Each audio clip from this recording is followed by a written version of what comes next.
En respectant le droit des peuples de tous les pays à choisir leur propre voie de développement et défendre l'équité et la justice internationale. C'est le ton général que le président chinois Xi Jinping a choisi pour la coopération de son pays avec ses partenaires internationaux. En effet, quand elle cherche à coopérer avec les pays africains, la Chine donne toujours la priorité aux besoins des populations locales. Par exemple, 92% des décès liés à la malaria ont lieu en Afrique. 10 ans plus tôt, la Chine a donné des traitements anti-malaria pour une valeur de plus de 200 millions de renminbi à 35 pays africains.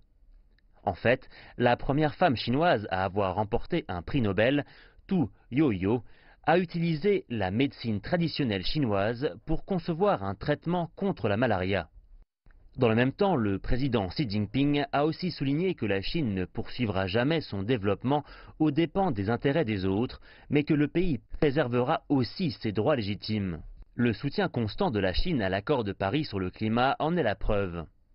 Alors que le pays est toujours dans un processus d'industrialisation, la Chine continue de réduire ses émissions de carbone pour améliorer l'environnement dans lequel vivront les prochaines générations sur notre planète. Lors de la réunion commémorative pour les 40 ans de la réforme et de l'ouverture de la Chine, le dirigeant chinois s'est aussi engagé devant le reste du monde.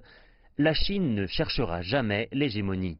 Le gouvernement chinois a mis cela en pratique en promouvant l'initiative Ceinture et Route. Après 5 années d'application, la proposition a apporté des bénéfices tangibles à ses participants.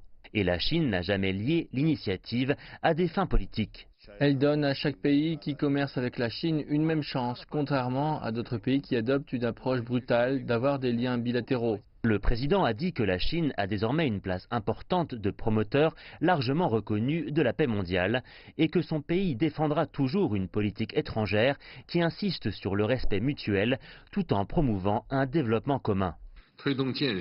Travailler pour façonner une nouvelle forme de relation internationale où figurent le respect mutuel, l'équité, la justice et la coopération gagnant-gagnant.